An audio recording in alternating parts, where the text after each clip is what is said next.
A very warm good morning to everybody. My name is Sonia Reines Chivenides. I'm the Executive Director of the European Peacebuilding Liaison Office, and the great pleasure of being the moderator of this very interesting panel today. I'm thrilled to introduce a very fascinating panorama, but before I do, let me go over what the title of this session is. It's called Power, Resources and Participation, Addressing Inequalities for Sustainable Peace, Ensuring Access to Resources, Decision-Making and Participation for Peace and Development. And while the title of the panel is quite long, it does reflect the breadth of the issue. As we see across the globe, from Europe to almost every corner of the planet, inequalities are wreaking havoc on world peace.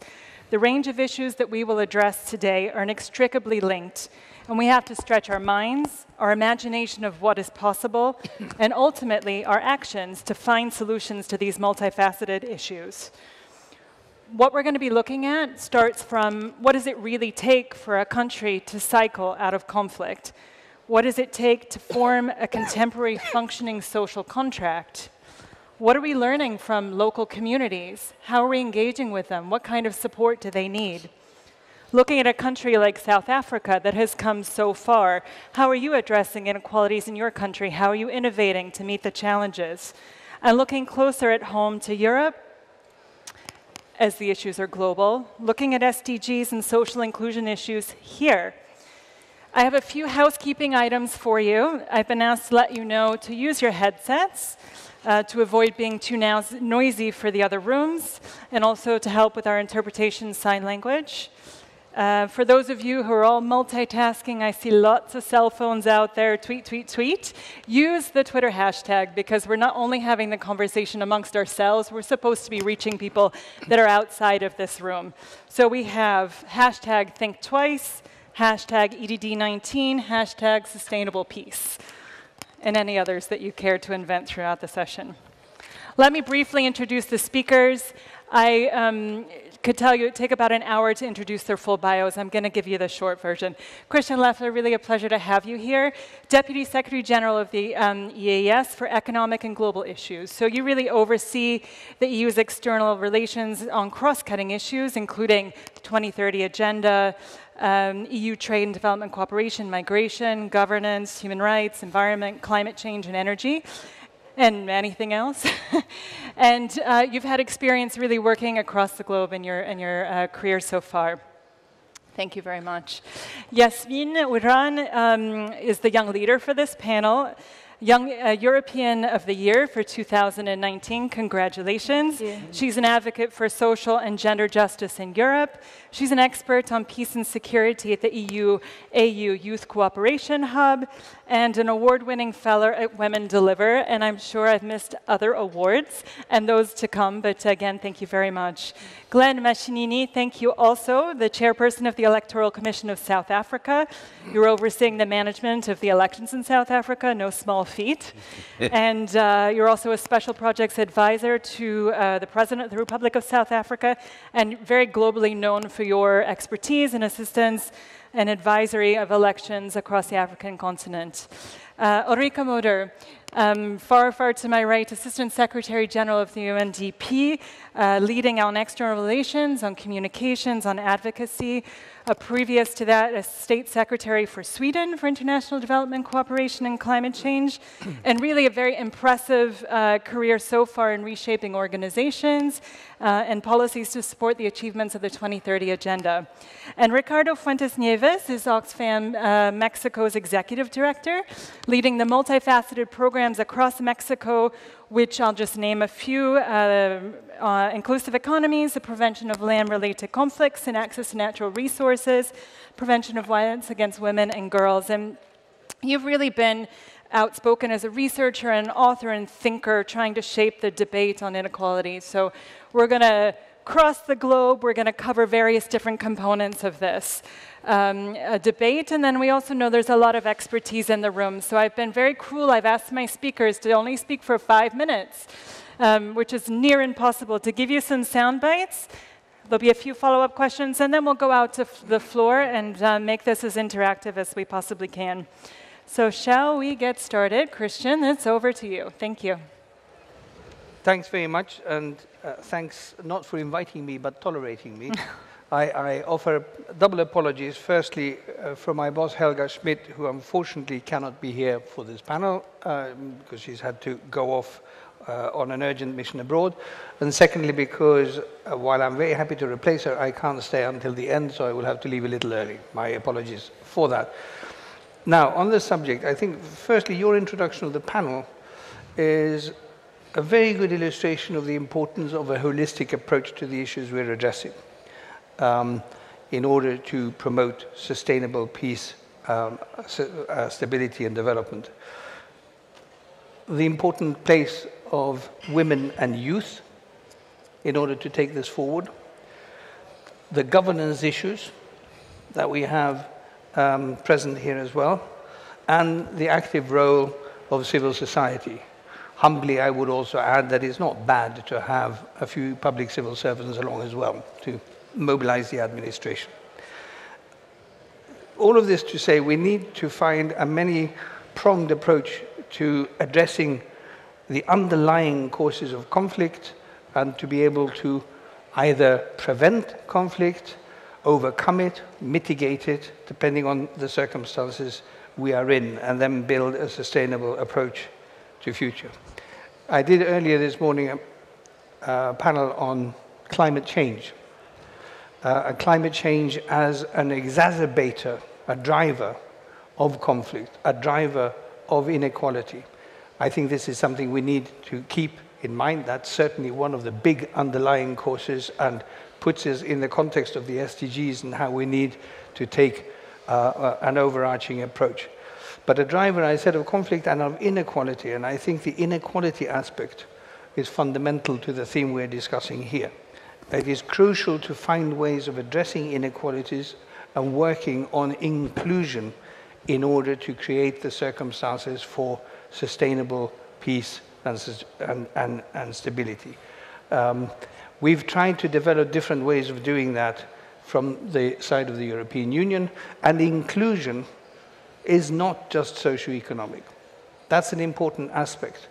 But political inclusion is just as important, to make people feel that they are fully part of a society, that they can help shaping the future of their society, depending on where we are in the world, and that's probably politically incorrect to say, but ethnic inclusion is also an important dimension, to ensure that it is society as a whole and all members of that society, whatever their background, whether they are newcomers or long-timers, whether they are minority, majority, whatever, they all find their place in those societies. So looking at those, looking at the hard facts, if you like, climate, the issues of access to land, to water, to food, plus the sort of softer tissue in terms of how society is made up and how we can work on the inclusion side. I'm aware I'm probably already running out of time, but just a couple of quick examples to illustrate some of this. One, in terms of the holistic approach, what we're trying to do in the Sahel from the side of the European Union to work with our partner countries in the Sahel. How you need to look at participation and inclusion, how you need to look at the fight against climate change and the displacement that it provokes, the conflict over resources that it provokes, how therefore you need to develop a vision that looks at the governance, looks at the concrete situation, the physical situation of people, and look at the factors of the expectations and outlook. That means there's a strong diplomatic dimension, there's a strong development dimension in a very classic development sense. As an indication, in the last 5 years, the EU and member states have mobilized around about 8 billion euro in support of the countries in the Sahel in order to address both the immediate challenges but also the long-term trends and the underlying root causes. The final one there, particularly in the Sahel, sadly for the moment, is on security and defense, to try to stabilize the countries in the face of strong destabilizing movements of which, whatever their origin, have had a radicalizing effect on society and weakens the political and social tissue. Second, how do we work on this?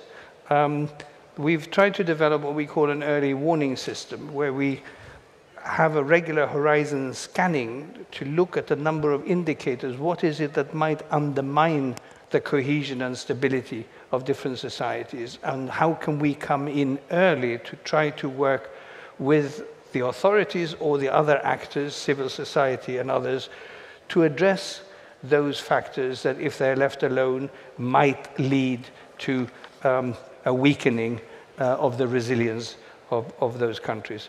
Third one, the importance of including women. We've done a lot of work, notably in the situation where we've had a global collective failure to address conflict, Syria, to see how can we bring Syrian women into the various attempts at establishing a dialogue that can lead to peace.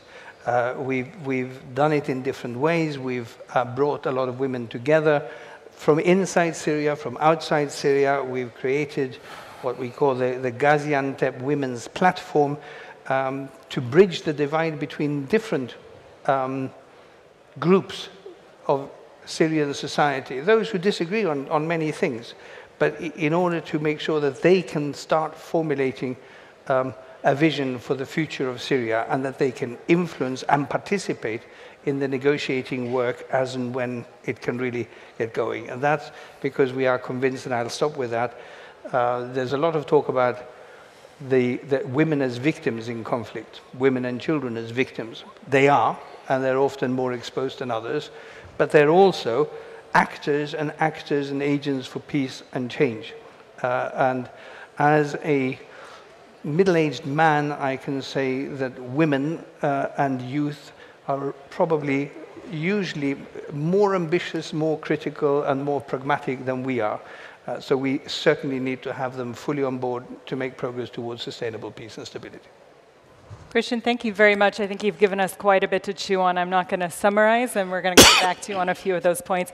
Yasmin, over to you. Thank you. I will speak as a young leader from Europe, the only one for this year. And across Europe, migration has become the winning and losing topic of elections. It has become an anchor issue, showing a clear split of opinion within our societies. But the real issue behind the cycles of poverty and violence are inequalities. I witnessed through my work with marginalized community of France different forms of exclusion and discrimination that can ultimately lead to violence. Since 2015, I witnessed in my country the perpetrate of some of the most horrible violent forms of violent extremism by young people. And these perpetrators often come from the same underprivileged socioeconomic society and poverty backgrounds. They often have followed the same path: poverty, exclusion, often lack of education, leading to criminality, then prison, and ultimately radicalization. The same phenomenon can be seen both in Europe, in Africa, and beyond. When we live in society that are profoundly divided in opportunities, in wealth, in access to services and jobs, health, education, when your name, your origin, and your social background, your neighborhood, they define your future, then it is to no surprise that we must talk about power, participation, and resources. If we want to solve this issue, we need to give access to equal opportunity to youth in underprivileged areas of Europe. How? Formal education may not be the adequate solution to the needs of these youth. We need to promote vocational training and non-formal education, and we have an amazing tool, which is the Erasmus program, that I could benefit from, and I really sustain. And then urban planification. We need to make our society more diverse, even geographically. And social inclusion by addressing the systemic discrimination towards minorities. And in order to do this, we need to involve the right people at the discussion table. We have the United Nations Security Council Resolution 2250, adopted in 2015, which was a groundbreaking because for the first time, it called for effective participation of young people in peace-building efforts in fragile areas. And then we have the 1419 United Nations Security Council resolution adopted in 2018, last year, that reaffirms its commitment for youth engagement in peace processes and calls on regional and sub-regional bodies to implement it. So we need to ensure that youth are not only heard, but effectively involved in the design of programs. An example of working with youth is the AU-EU Youth Hub that I'm part of. It's a successful example of the youth of two continents, Africa and Europe, coming together and voicing their concerns through a youth-led process. It began in 2017 from several youth networks as a document, and then, which was the Abidjan Youth Declaration. And then it was translated into action by the institution, the European Union and the African Union, that created the hub.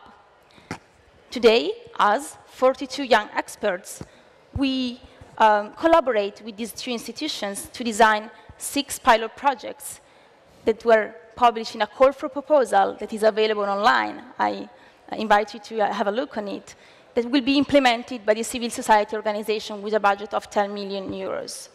For our project on peace and security, we'll focus on the Lake Chad Basin region, which is a very fragile area. And the fact that 2 of my colleagues come precisely from that region has been an added value in terms of understanding the needs and fragility. My colleague, Imran Abuba, survived from attacks from Boko Haram in Nigeria, and today he trains thousands of young people in peace building. But those youth are not only involved in drafting the project, we are also involved in the monitoring and implementation, and the local youth will be also involved in documenting the existing basic services, which gives to our project ownership and helps to enhance transparency, accountability, and integrity on ground. So all this is crucial because the representation of youth and women in peace processes remains undervalued in conflicts around the world. Since 2005, we have the United Nations Security Council Resolution 1325, which has been a framework for inclusion of women in peace processes. But its implementation is far from being reached. For example, in the Palermo Summit on Libya, no women from Libya, no Libyan women were initially invited. And the activist, my colleague, Hajar Sharif, has been advocating for women inclusion in this precise summit through the campaign, "You Are Missing the Bigger Picture." And they managed to get women involved in the very last minute. And so tokenization is not representation, but we mean a meaningful engagement. We need to foster this meaningful engagement because tokenization of women and youth will not ultimately lead to an inclusive process. So we need to write policies.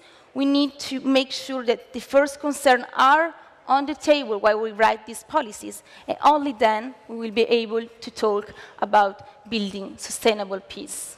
Thank you. Thank you, Yasmin. I think you've given a couple of very concrete examples about what it means to actually engage with youth, not just sort of written in or tokenized, but what it really means to engage from the outset. Thank you for that, and of course we'll come back. Glenn, please. Thank you. Well, I think for me, looking at this topic, really, one wants just to share a good story. It's the story of the EU, an organization called ECAS, coming together in partnership with us as the Electoral Management Commission of South Africa 12 months ago, and we pegged our position on the ground, and 12 months later we were announcing the resounding peaceful elections in South Africa that took place in May. That success story is an indication that it is possible to make a humble contribution in peace building, because peace is a precondition to development, to addressing inequalities in this world, and to creating a world that is relatively just. So what did we do? We focus on conflict resolution and dispute resolutions. That particular project trained throughout the country almost 1,000 people that came from all walks of life. And they were trained and redeployed across the country in the various districts, so that they can be now your frontline team of people to diffuse the disputes when they're still incipient, or even when they became latent, or finally if they became manifest. And the results that we would like to share is that following our elections that took place on the 8th of May, the experts on peace, for example, Mary DeHaans, pronounced quite clearly that those particular elections in South Africa were free and fair. But since 1994 elections, these were the most peaceful elections in the history of the country. And part of the reason was us coming out of our ivory towers as bureaucrats and technocrats, and putting down our ties and making sure that the people on the ground are actually empowered, to take ownership for peaceful, sustainable elections in their communities. I had people, some of them retired magistrates, and coming up and saying, we don't have much to do. We're so grateful that at least we found this kind of a platform to give back to our community. Similarly, media monitoring groups have pronounced the elections that they were the most peaceful elections. We also had HHRC, which is our research institution, coming out that the elections were found to actually, in every aspect that was evaluated, to be above, which was excellence, which was above 90%. So that's what really one wanted to share in the given time that we have. There's a long story that one can tell, but I think the simplicity of the message today is that we need to silence the guns of war if we want to see a better world and to be in a position to bring about social justice and fight inequities. The last part that I want also to share is another good story, is that interestingly, I only came into the institution about 2015, but today in South Africa our commission is led, there are 5 commissioners, 3 of those commissioners are women, and the vice is a woman. And then in terms of our provincial, which we have 9 provinces, 9 of those provincial officers, 5 of the provincial officers are women that delivered these elections. And almost 70% of our electoral staff that we train during elections, which is about 250,000, majority of those, it's women and young people. So that's how we are actually making our democracy accessible. That's how we're making our democracy owned by the broader masses in our community, but also those who have been actually put in the margins of our society, in particular our youth and our women. And thank you. Glenn, thanks. I think it's really useful to have these kind of concrete stories and issues, and I've got a few questions that you opened up from that I'll come back to you on. Thank you for that. Ulrika, over to you, where you have really the floor from which angle you want to take us for the next 5 minutes. Thank you, and very interesting listening. And I would like to take us back to the Millennium Development Goals planning for the Sustainable Development Goals, because at that time we could really show that, yes, as a world community, we have the possibility to lift people out of poverty, and we continue to do so, and we did even better than we thought we would. Having said that, we knew that we had also a lot of unfinished goals, and we started to plan for the first time for a comprehensive agenda for sustainable development, starting with the goal number 1 to combat poverty and ending with goal 16, well, actually goal 17, which is about the cooperation that we need to have in place in order to do the rest, but goal 16 for peaceful and just societies. Now, since 2015, we see a world with more conflicts, or at least more protracted crisis, with violent extremism on the rise and also increasing crime across the world. And we also see increasing inequality. And I also think when we look at inequality that we need to look at injustice and perceived inequality, because I think that that is what it's very much about. While we did promise to the world community, and not least to the young generation, with the new agenda for sustainable development, that we could actually do much better if we looked to sustainability in the 3 aspects of economic inclusion and sustainability, the whole range of important social factors and social justice that needs to be in place, and also taken into account environment and climate change. We gave that hope and promise, but the perception of so many people, even though we actually see development happening, not across all of the goals, but many of them, is that we are not moving in the right direction, or at least not fast enough. So I think that we really need to understand, and especially looking at the young generation, the importance of the perceived both injustice and also the different dimensions of inequality and how that can be addressed. Because, of course, this is one of the root causes to what we see with regard to conflicts within societies, in regions, and so on. And if we don't address this with the holistic approach of the Agenda 2030, we will not be able to reach these ambitious goals that we have set just 10 years to go. I mean, we are even going in reverse in relation to some of the goals. Climate change, of course, being one of the important topics, very much also to relating to inequality, biodiversity, as we know, but also hunger in the world of today. And we also saw now the report of UNHCR coming out that we actually have more people being refugees this year as compared to last year. So UNDP and the United Nations Development System, how do we address this? Well, we were given the mandate to work across so many of these different areas many years back. We were given the mandate to work on combating poverty.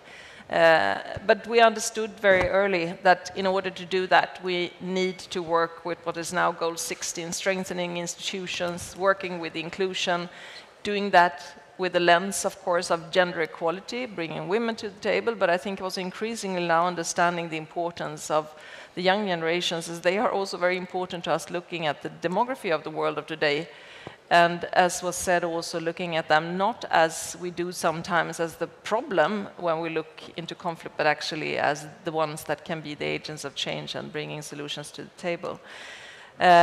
We work as the United Nations Development Programme in these areas, and we do that increasingly together with others. I think that the Sustainable Development Goals have become a very important roadmap for us to plan ahead. And what we need to do now is to really work with a broad range of actors and really also believe that there can be local ownership and bringing those best practices on the ground. Thank you. From local ownership to local communities, which is where Oxfam works a lot in Mexico. Ricardo, give us your impressions. Yeah, thank you very much for the invitation. Thank you to EPLO for organizing this very important panel. When I was preparing for this panel, I was looking at the title. The title tells a lot. And I think it's very important that when we talk about inequality and peace, we look at power. And I think that's the center, that should be the center of this conversation. Before being the chief executive of Oxfam Mexico, I was the head of research for Oxfam. And as head of research of Oxfam, I worked a lot on the inequality papers that we produce for the World Economic Forum every year. And at the time when Oxfam started work on inequality, there was a very intense internal conversation. Why is this confederation that works on poverty now is looking at inequality? And I think the conclusion that we got after a lot of conversations was because the issues of development have to do with power relations and power systems. And extreme poverty also means not having the capacity to decide on your life, which is, you know, what the Human Development Report, for instance, does, you know, like agency, the capacity to have participation, active citizenship, and things like that. And I think that's where it's really important to link the issue of inequality and peace through power. Now, going to the work that we do in communities and that what we see, once we've identified that the issue of fighting inequality has at the root of it the distribution of power and bargaining power and lack of access to decision making, that's where the programming that we do becomes radically different. It's not about supporting communities, it's about working alongside communities and being of help in their negotiation with the powers that be. Be it for access to resources, and then what we do, for instance, with 16 indigenous communities in the central valleys of Oaxaca, which is one of the poorest states in Mexico. They have this request, this demand to the federal authorities in order to have access to their water. You know, in order to manage the way they handle and they use the water tables, their watersheds. For many years, the Water Commission was not paying attention to these indigenous communities. If you've ever been to Mexico, one of the most unequal countries in the world, in one of the most unequal regions in the world, you'd notice that indigenous communities almost always don't have voice. And that's where, like, the issue of participation comes in. When it's a lot more important than 16 communities instead of one get organized to have this request. And it's also very important that we find the opportunity as Oxfam Mexico to accompany that struggle and to be for them, be with them and work with them whenever they need us. We're not there to tell them what to do. We're not there to actually impose a project on water management. We're there as partners, as political allies, in order to balance that power relation between the federal administration and the 16 indigenous communities, because that's what we need to do. If there's a power gradient that reflects the inequalities in the country, and that's creating conflict, low intensity or high intensity, what we need to do as civil society is rebalance that power and put all our resources and all our commitment to actually open spaces for the voice of this indigenous community. See, we've done that. Sometimes I like to tell this story because, like, sometimes I get a call from the leader of the communities and they ask me, so we need you to come. We need you to come to Oaxaca. We're going to have a conversation with the government and we need you to be here. And it's like, yeah, sure, you know, what do I need to do? It's like, nothing, just bring your Oxfam best. And what? Like, I mean, you have to look angry, you know, and sit next to us. Because that, you know, that presence of an organization that has international connections and that can increase the profile of their struggle is good enough for them sometimes. We don't need to tell them what to do. We don't need to impose projects.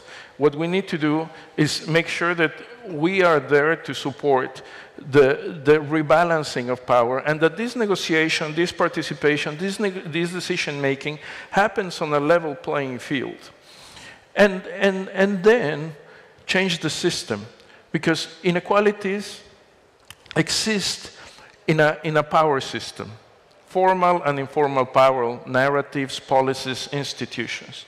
And if we really want to change the way inequalities are being reproduced, what we need to change is the way power is distributed. Thank you very much for that. I think it's really important to echo that message about how an international organization in a context which may not be their own can use their privilege to open up, to expand, and to even out the table.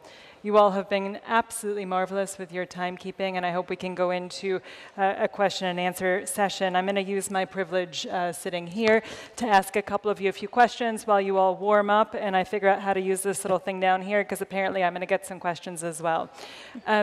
Christian, you're really at a sort of a unique position from where you see what you oversee. What, in this particular arena where the EU does so much, it has so many tools in the toolbox, where do you see the EU's real added value? And alongside that, what's the EU leverage? What makes the EU so special? What makes the EU special? Probably that we're an awkward partner.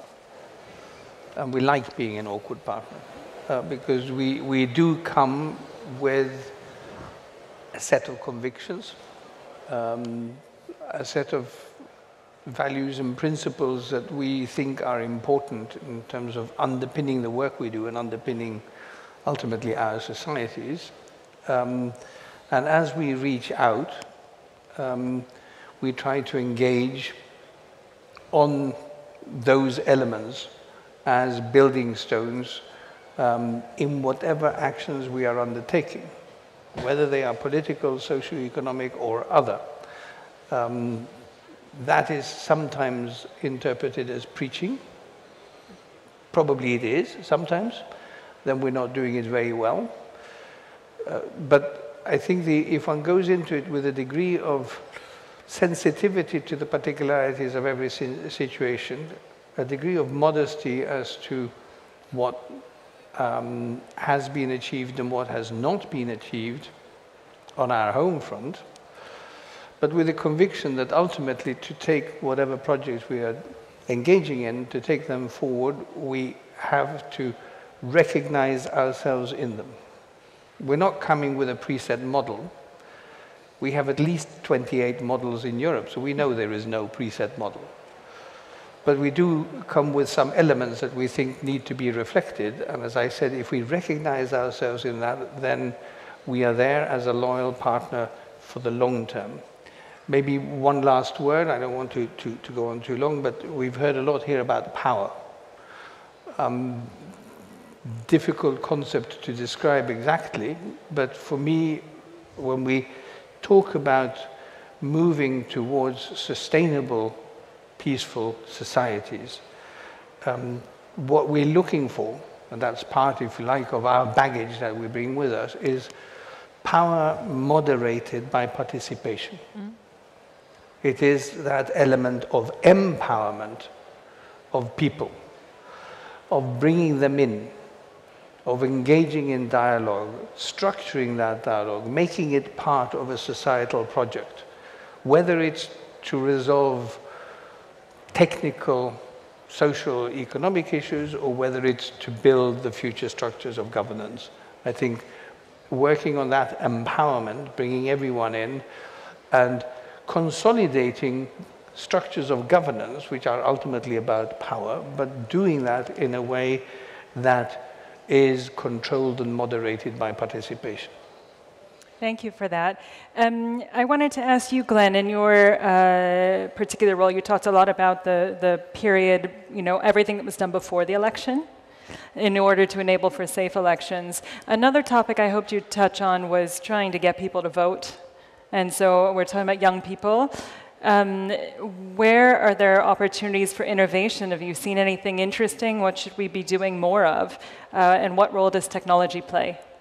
Yes, in fact, these last elections, we came up with a number of innovative solutions, among them to try and reach the young people. In particular, we made partnerships with social media groups, Facebook, WhatsApp, and so on, And we were in a position that we could get the messages through those particular channels, because we realized that the patterns of usage of communication, they just differ when you look at the young people's demographics. Instead of the conventional television and radios, you found that they use more the social media, and that's one of the ways we try to reach them. The other, because they are in universities and colleges, we then introduce the mobile units that would then physically go into those areas and communities and do that. But going forward, we're looking at technologies that will enable us that wherever there are large-scale databases, we should be able to transfer them into our data and start working using the online, because that's another thing that we did, to introduce the online for registration.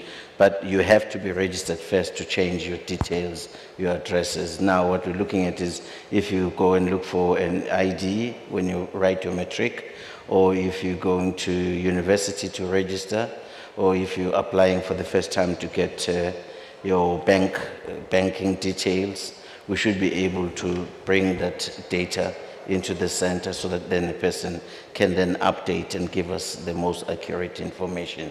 So we're looking to technology in helping in that area. Thank you. Thanks. And more on, again, sort of trying to chip away at this in a practical sense. Yasmin, you spoke about the EU Youth Hub and youth participation. Can you expand a little bit more on some good practices, what people should be doing more of in the inclusion of young people in decision-making? So how did that work there? And decision-making processes really at all levels. Can you give us any highlights?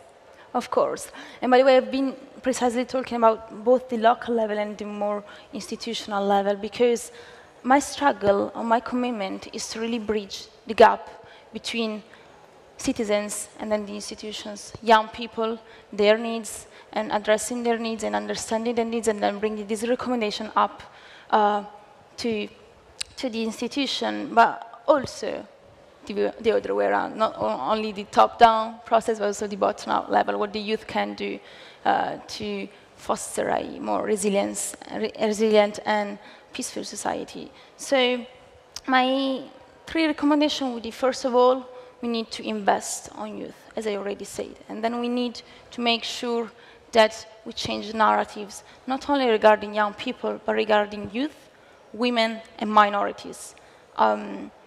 We have successful examples of young women from underprivileged backgrounds making change in their societies. We need to show this commitment more, and I would like also to emphasize the role of media in shaping narratives, because the influence media have on elections is something that is very important. So we need to also make sure that the narratives that are diffused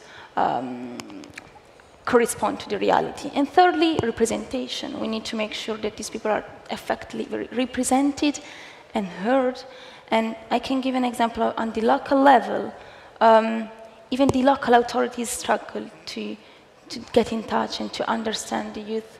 So what can we expect when we don't even reach these young people in the city? What can we expect for their needs to be addressed at the more national level and international level? So we need to, work on ground and then scale up. Which is exactly what you've been doing. And if anybody doesn't know, she's got like 14,000 Twitter followers, so she's clearly plugged in how to use the media to amplify the voices.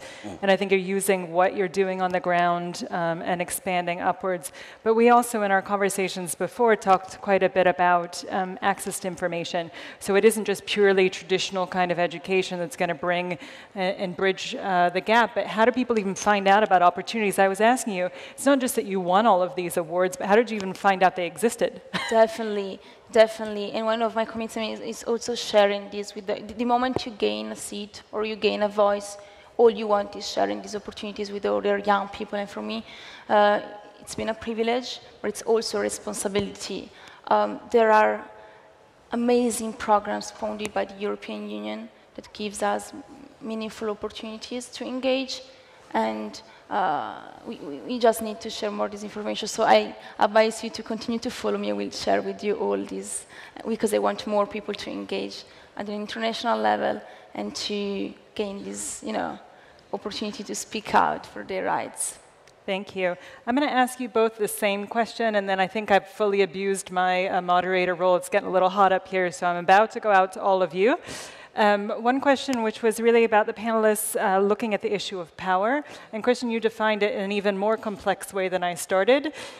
So how is it that your organizations, Oxfam's very large in the chapter you run, and UNDP are trying to get a handle on what this really means and what to do about it? Over to you, Ricardo. That's a great question, and I think, I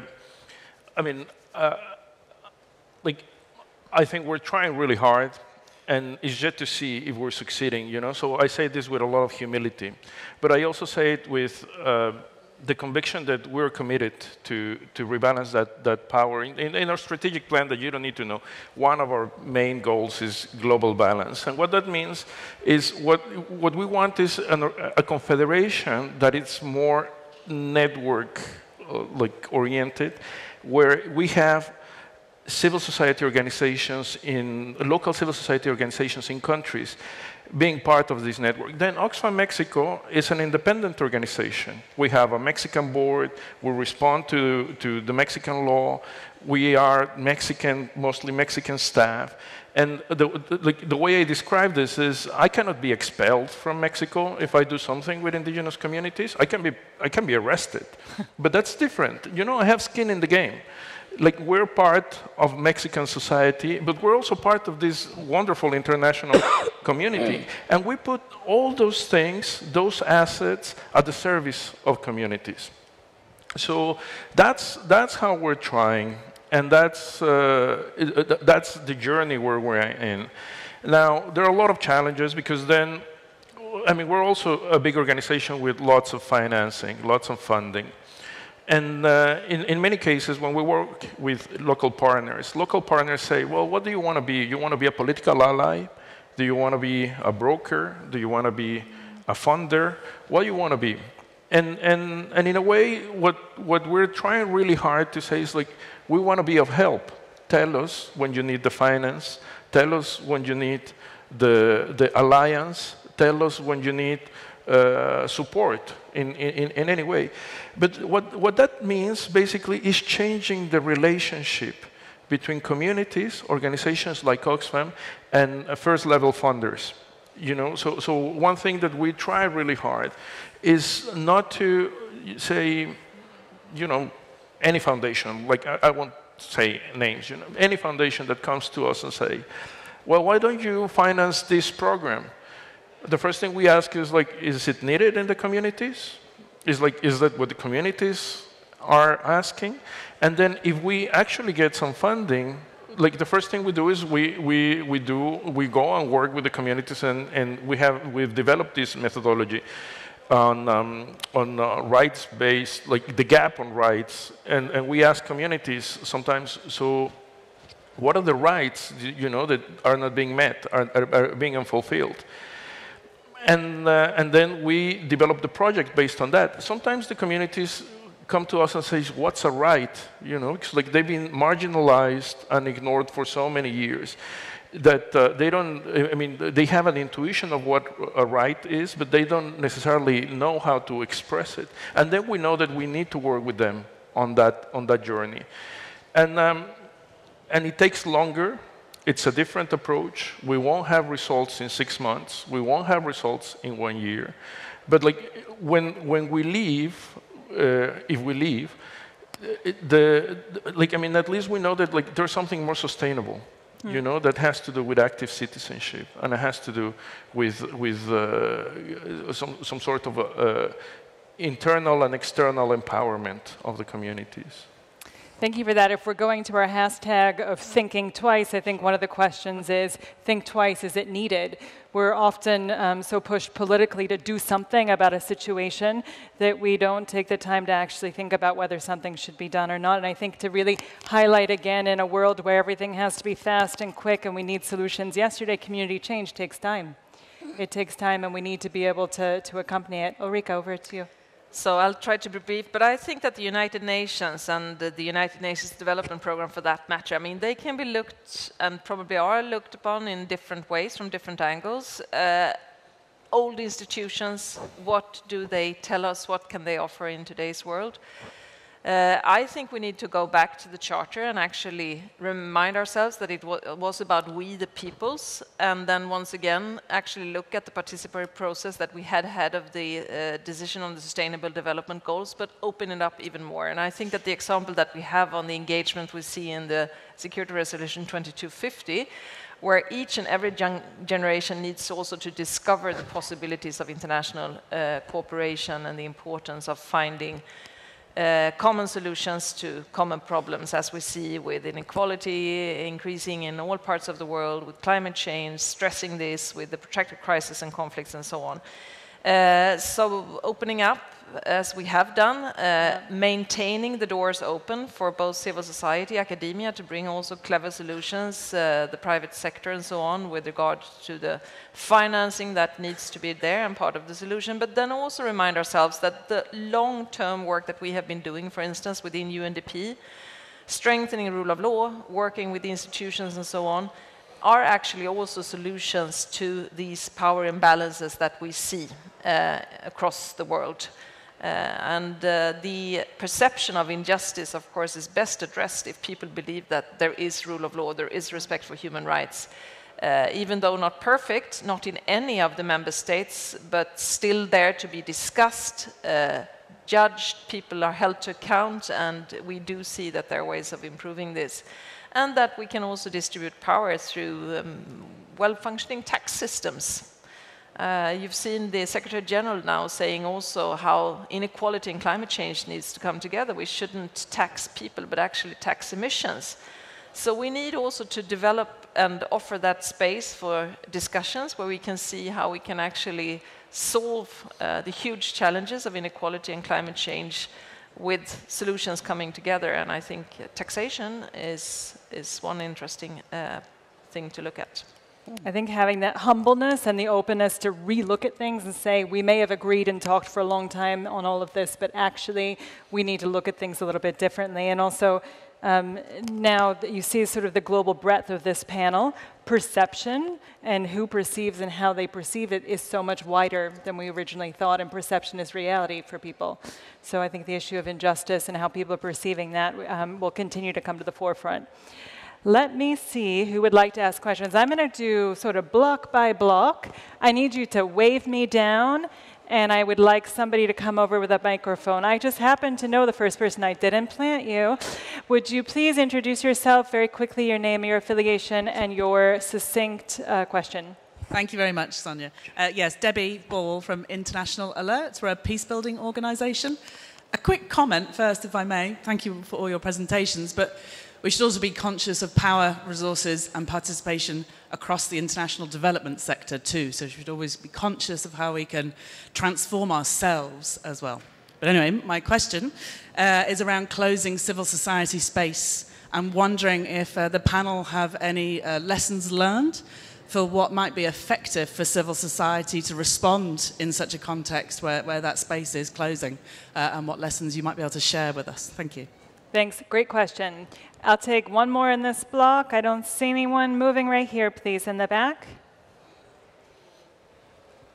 Thank you, Pilot for Dev, which is a think tank and a network of civil society organizations.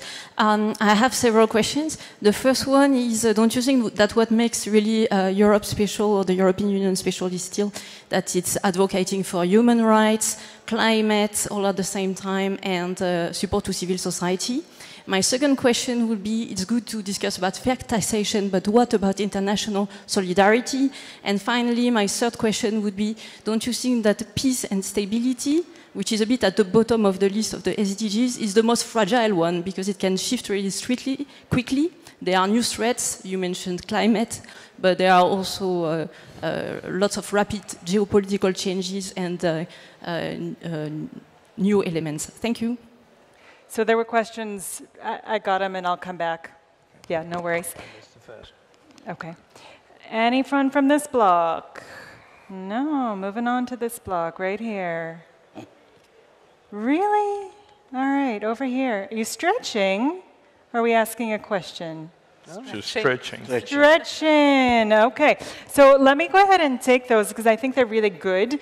The role of civil society space, and if we want to just kind of go down the line, again, that one was really about lessons learned and more from the CSO response. Like, what advice would you give to CSOs about what they can do, maybe to be heard or to deal with that issue? The second question, if I may, were more sort of leading questions, don't you think? So it was another interpretation on what makes the EU special, that it's advocacy for human rights, but more about its values, which I didn't hear you say. Do you agree with that? Not. And I think there was a question which maybe to unpack a little bit the peace and stability side of it. That was much more EU side. So let's go down for CSOs, and I hope you all are warm, so you're warmed up, but I'm going to come back out again. Yasmin. Yes, I will take this one on civil society organizations, their role, and how to better organize them. And this is why I will advocate for the youth and say that young people, they are, like we are the digital, on the digital era, we're the generation Y. It's very easy for us to connect and to collaborate. And that's what we have been doing, for example, for the adoption of this Youth Peace and Security Resolution. We started by young people coming together and networking and collaborating. The United Network of Young Peace Builders that I've been part of, they've been the leading network for this to happen and to ask for a response unitedly from the youth in different areas of the world to the institutions and to the United Nations. So my advice, one best practice would be really to partner inclusively within these civil society organizations and youth-led organizations. And then I would just, can I take also the one on women in peace processes? Because this is one of the, like, of course, women are often they're the most impacted by conflicts, but we also want to enhance and to break the stereotype that women are only victims. Women are also, like in Libya, they've been leading the movement for the revolution. In Sudan, they are leading the movement for revolution. Women are part of the movement during the change of politics, but then on the peace processes, they're completely absent because they're taken off from that table. And so this needs to change. We need to change our perception of what role women have in our society. This has to do with gender roles. But of course, they're the most impacted on conflict. That's why they're even more, legitimate to speak. Thank you. Glenn, over to you. You have a civil society background, so I'm sure you can infiltrate us with lots of advice.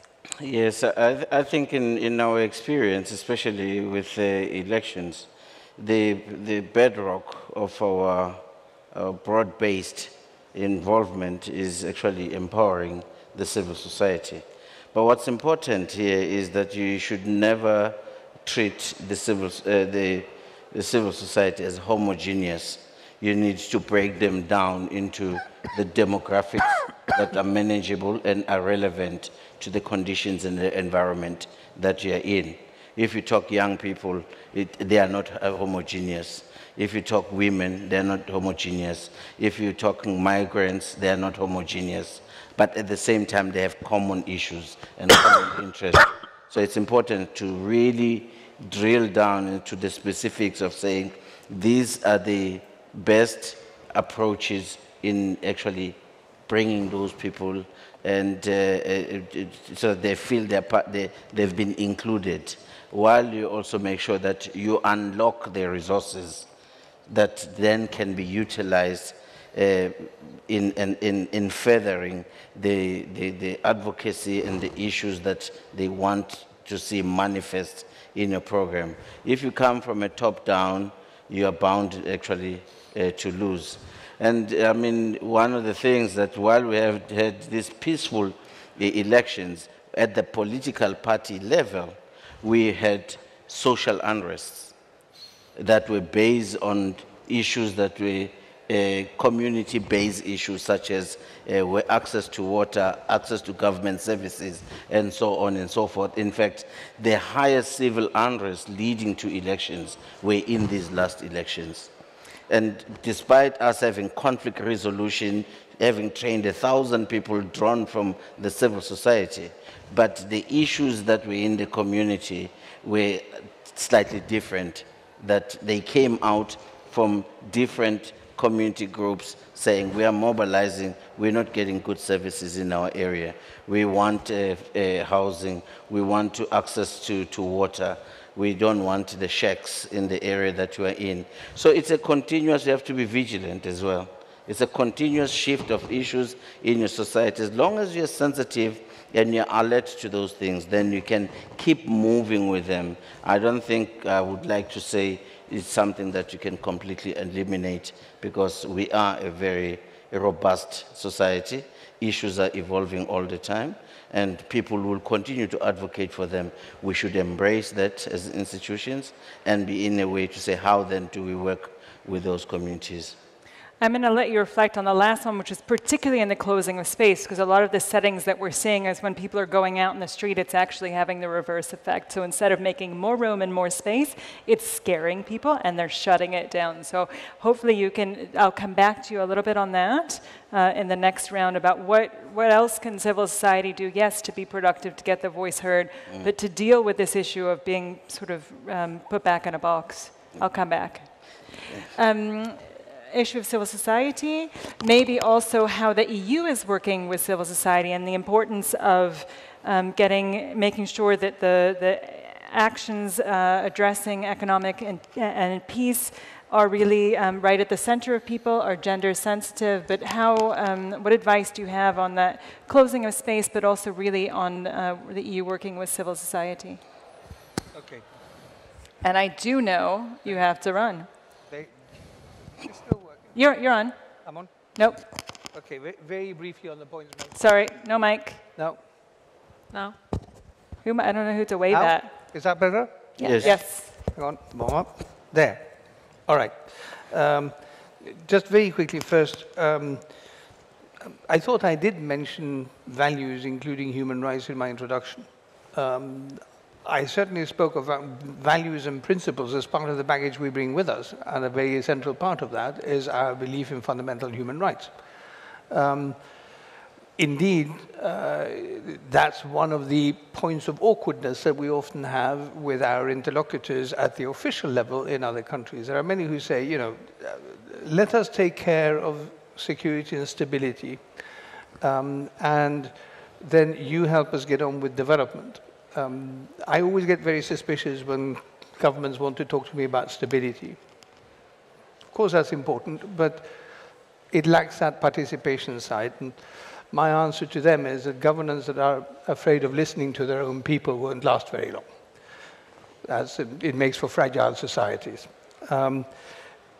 Working in reverse order, SDG 16 as being the most fragile and the last one. It might have been the last one added. It's certainly not the most fragile. It's the fairly obvious conclusion that, I mean, without security, you won't have development, and without development, you won't get sustainable security and stability. So we need to work on them together. That's what we try to do. Now, civil society and the civil society space. We systematically try to engage with civil society within Europe in various consultative forums and with our partners, including a civil society dimension in most of our policy dialogues, whether they are general policy or development policy or human rights issues, whatever it is, to make sure that we have civil society fora where we bring them in. That is often difficult. It doesn't always meet with huge enthusiasm. In some countries, to their credit, it does. The issues of shrinking civil society space is a huge matter of concern, one which we try to address politically, but also, if you like, legally, by trying to work on the governance structures and saying there must be a place for that. That's why I come back to the importance of governments listening to their own people. If you allow, I know that it's easy to say when we sit comfortably in Brussels, but what advice to civil society when they're facing a shrinking space. Make noise, speak up, find ways of making your voice heard, reach out, including through new and different channels if necessary. And if you allow, I'll end with a quote which I found in Mexico in a student debate on the freedom of speech and the challenges with threats to journalists and others there. Well, there was one who said, ¿Por qué callarme cuando nací gritando? Why should I shut up when I was born shouting? Thank you. And on that note, you're leaving us. Thank you, Christian. Apologies for leaving. Don't anybody go anywhere. Yes. Do you want to bump over, or are you okay there? I think we're okay. Okay. Ricardo, over to you. We're on the question of closing of civil society space, and let's see what you're learning from your work there and elsewhere at Oxfam.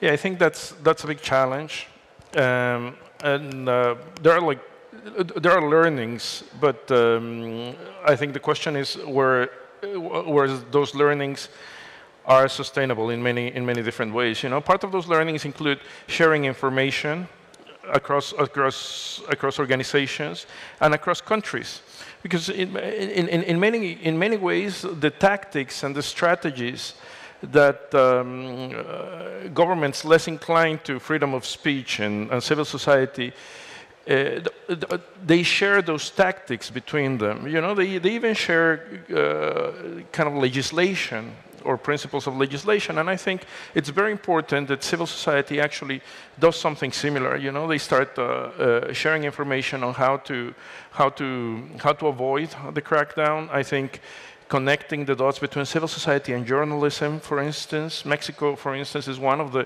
most violent countries for journalists. Mm. And in many ways, the accountability work that civil society and journalism do is very similar, but we don't connect the dots. So then connecting the dots is also very important. And the other thing is, I think, influencing funders, because in many ways, foundations and donors, they see civil society in many ways as channels of disbursement and not as allies. And I think, you know, and that means the very technical issues, you know, cost recovery a very low cost recovery that doesn't allow to do more political work or do more influencing work. And some organizations are changing that. And say in the US, the Ford Foundation is now increasing their cost recovery to 20%, which is, you know, compared to other donors is a lot more. And they do it based on a strategy to support civil society. And I think that's very important. Influencing donors is very important. And also, so we were discussing this, you know, like, I mean, I think the EU is a great partner for civil society, but I think they need to look at civil society more as an ally and be true to those principles and be true to the principles of inclusion and having these conversations not in a top-down level but in a horizontal level. And I think like having the capacity and the organizational news to actually do that is very important, and very quickly it links to the question on international solidarity, because once you connect groups across countries, the voice is stronger. We've seen in many cases in Latin America, again, governments that are not inclined to freedom of speech, many times they don't listen to local civil society organizations, but they do listen when either the Financial Times or the New York Times or there is a statement in the General Assembly or, you know, anything international, then they pay attention. And I think that's one of the strengths that as civil society we need to build, you know, that international solidarity, because it gives us leverage. It gives us leverage to local change. Very good. Thank you. Ulrika. So in this high-level political forum in July in New York, we will take stock on the development of the SDG 16, the hardest goal to get, but yet so important, as many of us have said. And once again, remembering that we did invite not only the heads of states and the governments, but actually the broad range of actors in order to be able to reach those goals. So I mean, I would very much also invite those of you who work with civil society to take the stage and open those doors and enter the UN when we have our different possibilities to discuss important topics. Because certainly, and also perhaps alluding to when you said that there is not one civil society, we can see that there are a lot of interests actually wanting to push back with regard to rights-based agenda. We saw that happening during the CSW this year, where there were very, very high, strong voices pushing back on women's rights. So we also need voices also upholding, as we know, many of the agreements that we have been able to reach in the international community through the work within the UN, and safeguard what we have, and hopefully also with the presentations that we will have from countries this year also bring some best practices. Because even though I believe, and I have 20 years of background in civil society myself, I mean, that we need to have that critical civil society, it's of course also very strategic and smart to work on best practices. Where can we see countries actually moving forward in all different aspects of sustainability, bringing more economic prosperity, social inclusion, peaceful society, also with a broad participation from civil society? And how can we encourage other countries that do introduce these kind of legislations where you actually hinder participation of civil society in the name of security agendas and so on, to open up and to see that there is possibility that a lot of the solutions that we will need to come not only from governments but all parts of society. And I hope to see also some really good and interesting examples when countries report, and that we can build on those examples during the high-level political forum. Thank you. We just have a few more minutes in terms of question and answer. I want to see if there's a couple more burning questions right here in the middle section here. And if you could be as short as possible to give our participants the opportunity to answer. Thank you very much. I'm Isabella Toth. I work for Cordaid in the Netherlands, and our credo is working in and on fragility. So thank you to the panelists for all the inputs. I have a question, two questions. One is about the shrinking space. Nowadays, I start to frame it due to some other things, the rise of authoritarian governments. I think that some of you have mentioned in extremely diplomatic terms how the chess pieces are around on the international scene, and that has an influence on, and it encourages often governments to become repressive, even in Europe. So that's one. How do you see that? How do you see, for instance, and the other issue is that in the international aid architecture has invited, and thank God for that, that's correct, the private sector and an actor in development as well, which means also that if somebody is in, then somebody has less space. Not because of that simply, but because of the fact that for many stakeholders, the value added of another actor would seem or be perceived as more of a value. And last but not least, we are talking about fragility and peace and security. What is your opinion of the following thing? Many of the actors in domestic stakeholders give more legitimacy to non-traditional, non-governmental actors. Think of the Shuras in Afghanistan or something like that. What does that do to the legitimacy of a central state when we think of the global effective development cooperation agenda with Paris, Accra, Busan, and all that thing? What does it do with our efforts as international actors in those countries? And that's it. Then I would have some more. Thank you. What I'd like to do is I'm going to give you all about a minute to respond to which aspect of that you want to. Any last comments? And I'd like to do a really fast summary in order to get out of here for the next panel that'll come in. I'm going to go this way around. Ulrika, please. Yeah, so perhaps to mention something about the legitimacy of the state, I think that we will also see, and we should look closer to different experiences at local and regional level, because we see now increasingly, also from the UN perspective, that there are a lot of cities and regions that also pick up the Agenda 2030 as a framework, and that it works quite well also in countries where we don't see the same kind of engagement, perhaps at the national level. So I think that that can also, to give us that hope and aspiration that we need in order to bring more people along and look for those solutions, can be something to look at. And of course, I mean, if you look at the conflict arena, it's really, really difficult nowadays, not only with the protracted and regional conflicts, but also with the different actors, both locally and so many of the conflicts being proxy conflicts. So it's a very complicated world we have. Yeah. Thank you. Ricardo, your last words. Yeah, I mean, I think building on what Ulrike was saying about the legitimacy of the state, I think that's one of the biggest challenges that we're facing nowadays in all kinds of countries, high income, middle income, low income, and it's paired with the legitimacy of different groups in society that don't have necessarily a formal role. And I think that, like, I mean, that's one of the reasons why inequality is so important, because the legitimacy of the economic system, of the political system, of the social system is linked to those results in which the benefits of a growing economy are being concentrated on very few people, and the rest are being left behind. And I think that's where we can connect the dots, and the only way in which we can reshape the legitimacy of the state and the legitimacy of the economic system, the political system, the social system, is by changing the results.